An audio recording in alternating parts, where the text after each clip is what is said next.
Kawadhi nyime jotelo kod jolony mopogore koro medo wuok oko mar sundo oganda joluo mondo chung kendo sir sirikal manywanda kagikoni en e piny owacho machiegni gi oganda luo. Jafwambo marwa Millicent Adhiambo miwaler. E kaunti ma Kisumu, e kinde mane jola machiro Kibuye kod Kondele yudo sir mag omenda e nyasi mar Solomon Obagi e lab tuke ma Jaramogi Oginga Odinga Sports Ground.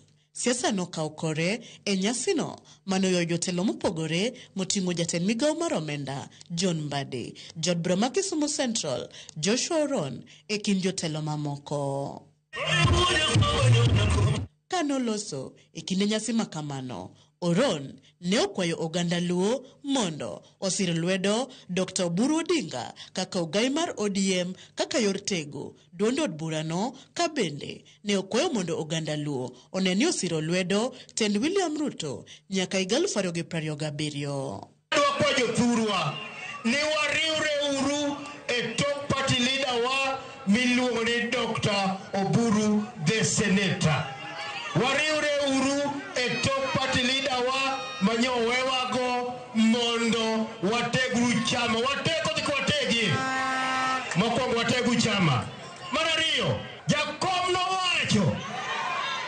nowacho ni one a broad base nyaka 2027 and beyond. 2027 and beyond.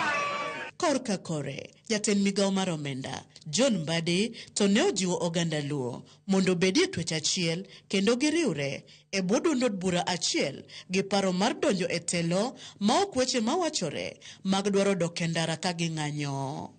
Awinjo ka jomoko wacho ni mondo oganda wadog e street ni wadong kendo noganda wa ka gima joluo ema nonyuol onego siki street. Onge chama ma en tij demonstration. Chama tije antero ji e sirikal mane monomiyo los ODM. Mbadi bende otielo ni oganda luo nyaka koro nen matut ka gigoyo kwano e riwore gi jatend piny William Ruto ka gigeto chung e yiero ma 2032. Yo mwanyalo bedo go president mar Kenya en yo mar riwore gi yawa megotgi, en yo mar riwore go nyelo gi mondo gime wamigi 2027 to ka gi 2032 to wakono gi nyaka giduok lwetgi nyaka gime koro gigon wangu. Komachielo, jolony mopogore e bwo riwruok mar Ramogi Professional Caucus kane otelnegi kod okil Joshua Nyamori gi Mikai Rachel Omolo ne gilero ni ma e kinde ma onego oganda luo ochung' motegno kod sirikal masani kendo osire lwedo wira ni mae sirikal machiegni mokalo gi oganda onagi. Ni jaduong' mas 57 years old higni 57 nyoyud ni pok nokawo kipande. Manyiso ni mano gima timore thurwa ni nitie joma onge kipande. Gikawo kipande mondo gidhi gikaw ombulu mondo wabi walargo piny.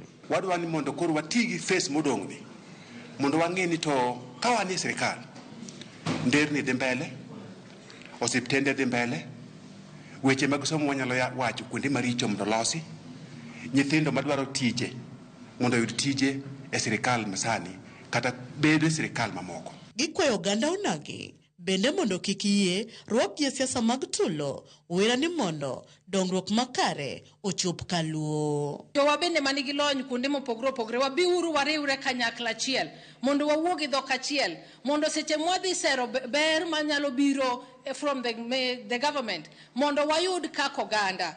Jotelogo kaachiel kod jolony koro nigi geno ni winjruok mane oket e kind jatend piny William Ruto gi ogai machon Raila Amolo Odinga biro chopo e wang'e kaka ne ochane. Millicent Adhiambo, Ramogi TV, Kisumu County.